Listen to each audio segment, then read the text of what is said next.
उत्तर भारत की तराई में बसे एक छोटे से गांव चंद्रपुर में एक किसान रहता था। उम्र 50 वर्ष के आसपास, पर चेहरे पर थकान और अनुभव ने उसे 80 का दिखा दिया था। पत्नी का देहांत 5 साल पहले हो चुका था और अब उसके साथ सिर्फ उसका बेटा 10 वर्षीय छोटू था, जो उसकी छोटी सी दुनिया और जीने की वजह दोनों था। राम लखन के गांव के पास एक बड़ा घना और पुराना जंगल था।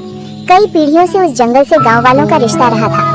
कोई लकड़ी लाता, कोई औषधीय पत्तियां, कोई पशुओं को चराने लेकर जाता। लोगों का कहना था कि रात में वहां इंसानों जैसी आवाजें सुनाई देती हैं।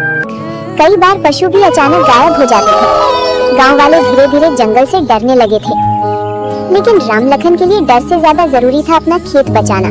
इस साल बारिश समय पर नहीं आई थी और जमीन सूखने लगी थी। एक दिन सुबह सवेरे राम लखन ने खुद से कहा, अगर आज नहर ना बनाई तो फसल खराब हो जाएगी।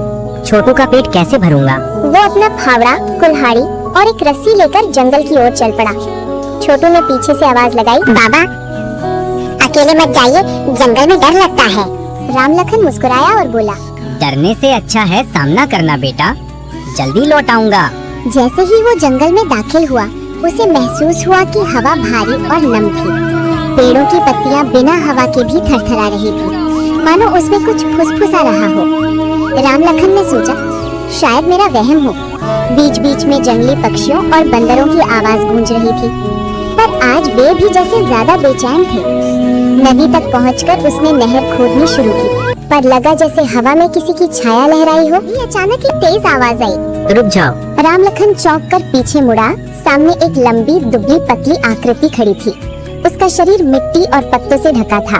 बाल लंबे बिठे हुए, आंखें चमकीली हरी थी।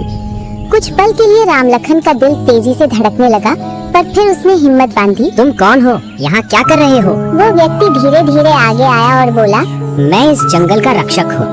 लोग मुझे वनदेव कहते हैं। तुम यहाँ नहर क्यों बना रहे हो? राम लखन हैरानी से बोला, रक्षक? यह तो इंसानों की दुनिया है। तुम किस तरह के इंसान हो? वनदेव ने उदासी भरी आवाज में कहा, मैं भी कभी इंसान था, पर वर्षों पहले गांव वालों ने जंगल को इतनी बेरहमी से काटा कि मुझे प्रकृति की रक्षा की प्रतिज्ञा लेनी पड़ी।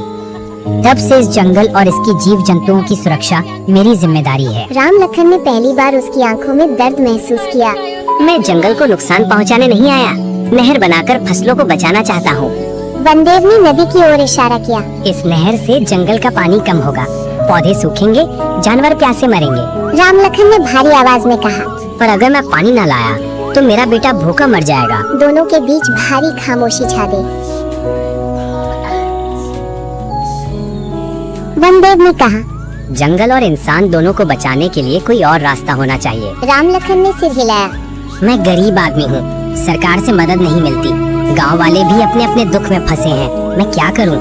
राम लखन चौंक कर बोला, कैसा काम? वनदेव बोला, जंगल में कई जगह आग फैलाने की कोशिश हो रही है।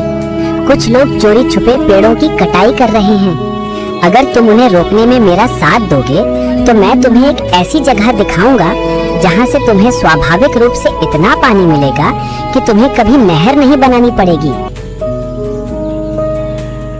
दोनों जंगल के भीतर गहराई में चले। रास्ता कठिन था, पर चलने पर ऐसा लग रहा था कि पेड़ खुद उनके लिए रास्ता बना रहे हों। ये देख राम लखन को आश्चर्य भी हुआ और डर भी। कुछ दूरी पर पहुंचकर उन्होंने देखा कि 2 आदमी बड़े पेड़ पर कुल्हाड़ी मार रहे हैं।